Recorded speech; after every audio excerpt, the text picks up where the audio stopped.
Hello friends, હું જ્યોતિ ગજ્જર સુરતથી. આજે હું તમારી સાથે એકદમ ફરસી પડવાળી બાલુશાહી કેવી રીતે બનાવવી એની રેસીપી શેર કરીશ. બાલુશાહી જો અંદર સુધી રસની ભરેલી હોય તો ઘરમાં નાના મોટા બધાને જ પસંદ આવે અને ખાવામાં પણ બહુ જ ટેસ્ટી લાગે. આ રેસીપીમાં ચોક્કસ માપ સાથે લોટ બાંધીને બાલુશાહી બનાવશું, એટલે મીઠાઈવાળાને ત્યાં મળે બિલકુલ એવી જ બને. અને એના માટે ચાસણી પણ પરફેક્ટ તાર સાથે બનાવશું. માટે વિડીયોને સ્કીપ કર્યા વગર રેસીપી એન્ડ સુધી જોતા રહો. તો ચાલો આજની આ મજેદાર રેસીપી શરૂ કરીએ. સૌથી પહેલાં બાલુશાહી માટે ચાસણી બનાવી લઉં છું. એના માટે આ નાની સાઇઝની કઢાઈમાં 2 કપ ભરીને વજનમાં 450 ગ્રામ ખાંડ લઉં છું. હવે જેટલી ખાંડ લીધી એનાથી અડધું એટલે કે 1 કપ ભરીને આમાં પાણી ઉમેરું છું. ત્યાર પછી ગેસ ફ્લેમ ઓન કરી દઈએ. આમાં ચાસણી પાક્કા એક તારની બનાવવાની હોવાથી ખાંડ ડૂબે એટલું જ એમાં પાણી ઉમેરવાનું. હવે 1 ટેબલસ્પૂન જેટલા ગરમ પાણીમાં 1 ચપટી જેટલા કેસરના તાર પલાળીને રાખ્યા હતા એ આમાં ઉમેરી દઉં છું. અને ફ્લેવર માટે 4 નંગ નાની ગ્રીન એલચી ખાંડણીમાં લઈને વાટી લીધી સાથે એ પણ ઉમેરી દઉં છું. બાલુશાહી માટેની આ ચાસણીમાં એલચી સાથે કેસરનો કલર અને ફ્લેવર સારો લાગે. ગેસ ફ્લેમ લો ટુ મીડિયમની વચ્ચે રાખીને કઢાઈમાં ચમચા વડે હલાવતા રહીએ એટલે એમાં ખાંડ જલ્દીથી ઓગળી જાય. હવે અહીં ગેસ ફ્લેમ લો તરફ કરી દઉં છું અને ધીમી આંચ પર ચાસણી થાય છે ત્યાં સુધીમાં બીજી તરફ બાલુશાહી માટે લોટ બાંધી લઈએ. એના માટે એક પહોળા વાસણની ઉપર ચાળણી રાખી છે. એમાં 4 કપ વજનમાં 500 ગ્રામ મેંદો લઉં છું. એમાં 1 ટીસ્પૂન બેકિંગ પાવડર અને અડધી ટીસ્પૂન બેકિંગ સોડા ઉમેરીને આ બધું ચાળણીમાંથી ચાળી લઈએ. હવે ચાળેલા લોટમાં 2 ચપટી જેટલું મીઠું ઉમેરું છું. લોટમાં વચ્ચે ખાડો કરીને અડધો કપ વજનમાં 100 ગ્રામ જેટલું મેલ્ટ કરેલું દેશી ઘી ઉમેરું છું. અને સાથે એટલું જ અડધો કપ વજનમાં 110 ગ્રામ જેટલું ઘરનું જમાવેલું તાજું દહીં ઉમેરું છું. હવે આ બધું લોટમાં સારી રીતે મિક્સ કરી લઈએ. હવે જરૂર પડે તો આમાં રૂમ ટેમ્પરેચર પર હોય એવું સાદું પાણી ઉમેરશું. લોટમાં અડધો કપ જેટલું પાણી ઉમેરીને આવો સાધારણ ઢીલો લોટ બાંધી લીધો. અને આ લોટને વધારે કેળવવાની જરૂર નથી, માટે હમણાં ઢાંકીને 5 મિનિટ માટે સાઈડમાં રાખું છું. બીજી તરફ ચાસણી બનાવવા મૂકી હતી એમાં ચેક કરીએ. ચાસણીમાં હવે અડધો તાર થવા લાગ્યો. હજુ થોડી વાર માટે થવા દઈશું. આ ટાઈમ પર ચાસણીમાં થોડા લીંબુના રસના ટીપા અને એક નાની ચીરી પણ ઉમેરી દઉં છું, એટલે આ ચાસણી જામી ન જાય. હવે થોડી વાર પછી ફરી આ ચાસણી ચેક કરી લઈએ. તમે જોઈ શકો છો હવે આમાં એક તાર થવા લાગ્યો છે. આનાથી વધારે એને થવા દેવાની જરૂર નથી, કારણ કે ગેસ ફ્લેમ ઓફ કરી દઈશું. ત્યાર પછી પણ આ વાસણ જ્યાં સુધી ગરમ હશે ત્યાં સુધી એમાં કુકિંગ પ્રોસેસ ચાલુ રહેશે. માટે આ વાસણ સ્ટવ ઉપરથી નીચે ઉતારી લઉં છું. અને અહીં બાલુશાહી ફ્રાય કરવા માટે એક કઢાઈ મૂકીને એમાં તેલ લઉં છું. સાથે એમાં અડધો કપ જેટલું દેશી ઘી ઉમેરું છું.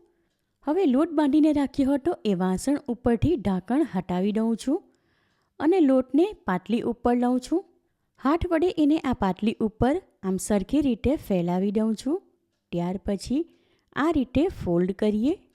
હવે ફરી લોટને આ રીતે ફોલ્ડ કરીને પાટલી ઉપર સરખી રીતે ફેલાવી દઉં છું.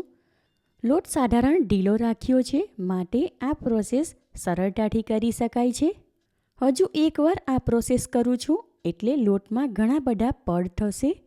ત્યાર પછી એને એક સરખા ભાગમાં કાપી લઉં છું. લોટના આમ એક સરખા ભાગ કરી લીધા. હવે એના લુવા કરીએ એમ આ રીતે હાથમાં ગોળ ગોળ ફેરવીને દબાવીને એનો લુવો કરીએ. ત્યાર પછી આ લુવો પાટલી ઉપર મૂકીને વચ્ચે એમાં અંગૂઠા વડે કાણું કરીશું. આ પ્રમાણે બાકીના લોટમાંથી બાલુશાહી બનાવીને હમણાં આ પાટલી ઉપર જ રાખું છું. આમ વેલણ ચલાવવાની ઝંઝટ વગર આ બાલુશાહી એકદમ ઝટપટ બની જાય. ફક્ત એને ફ્રાય કરવામાં જ થોડી વાર લાગે. બાલુશાહી ફ્રાય કરવા માટે કઢાઈમાં તેલ અને ઘી મિક્સ કરીને ગરમ કરવા મૂક્યા હતા. એમાં લોટની એક નાની કણી નાખીને એનું તાપમાન ચેક કરી લઉં છું, કારણ કે સાધારણ ગરમ થયેલું જ હોવું જોઈએ. વધારે ગરમ હશે તો ગેસ ફ્લેમ ઓફ કરીને એનું તાપમાન નીચું કરી લેવું. લોટની કણી થોડીવાર પછી આમાં ઉપર આવી એટલે કે તાપમાન બરાબર છે. માટે એક એક બાલુશાહી હાથમાં લઈને આમાં ફ્રાય કરવા મૂકું છું. હમણાં એક બેચમાં આમાં જેટલી આવે એટલી જ મૂકું છું. બાકીની પછીથી બીજા બેચમાં ફ્રાય કરશું. થોડીવાર પછી બાલુશાહી નીચેની સાઈડેથી હલકી અમસ્તી ફ્રાય થઈને ઉપર આવી માટે હવે એને પલટાવી લઉં છું. બાલુશાહી બિલકુલ લો ફ્લેમ પર ફ્રાય કરવાની હોવાથી એને ઘડી ઘડી પલટાવવાની જરૂર નથી. માટે થોડીવાર પછી હવે એને પલટાવી લઉં છું. જેમ જેમ બાલુશાહી ફ્રાય થશે તેમ તેમ એનો કલર બદલાશે અને એની ઉપરના પડ છૂટા થયેલા દેખાશે.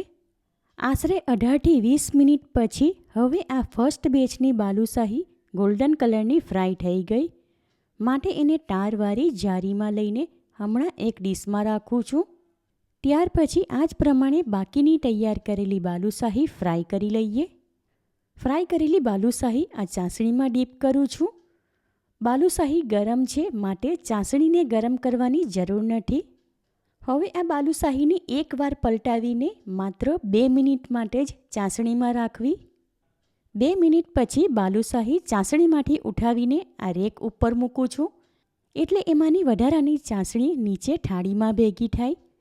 ત્યાર પછી દરેક બાલુશાહીની ઉપર પિસ્તાની કતરણ લગાવીને સજાવું છું. થોડીવાર પછી બીજા બેચની બાલુશાહી ફ્રાય થઈ ગઈ માટે એને તારવાળી જારીમાં કાઢી લઉં છું અને બાકીની ફ્રાય કરી લઈએ. આમ દરેક વખતે ફ્રાય કરેલી બાલુશાહી હલકી અમસ્તી ગરમ હોય ત્યારે જ એને ચાસણીમાં ડીપ કરશું એટલે એમાં ચાસણી સારી રીતે ઓબ્ઝર્વ થઈ જાય. હવે આ ગુજરાતી ટ્રેડિશનલ મીઠાઈ બાલુશાહી તૈયાર છે. એકદમ ફરસી, પડવાળી અને અંદર સુધી રસની ભરેલી આ બાલુશાહી બહુ જ ટેસ્ટી બની. જોઈને તરત જ ખાવાનું મન થઈ જાય એવી આ બાલુશાહી તમે આ રીતે બનાવશો તો ઘરમાં નાના મોટા બધા જ વખાણ કરીને ખાશે. તહેવાર માટે આ મીઠાઈ ઘરમાં હોય એ જ સામાન વાપરીને ઓછા ખર્ચમાં બનાવી શકાય અને એકવાર આ રીતે આ મીઠાઈ બનાવીને એક ડબ્બામાં ભરી દઈએ તો 7થી 8 દિવસ સુધી ખાવા માટે લઈ શકાય. એને ફ્રીઝમાં રાખવાની પણ કોઈ જ જરૂર નથી. માટે આવનારા તહેવારમાં આ રેસીપી તમે જરૂરથી ટ્રાય કરો. તમે મારી રેસીપી ક્યાંથી જુઓ છો અને કેવી લાગી એ કમેન્ટ કરીને જણાવો. રેસીપી પસંદ આવી હોય તો વિડીયોને લાઇક કરીને વધારેમાં વધારે શેર કરો. ચેનલ પર નવા હો તો સબસ્ક્રાઈબ કરીને બાજુમાં આપેલા બેલ આઇકન પર ક્લિક કરો એટલે આવનાર દરેક નવી રેસીપીઓની જાણકારી તમને મળતી રહે. ફરી મળીશું એક નવી રેસીપી સાથે.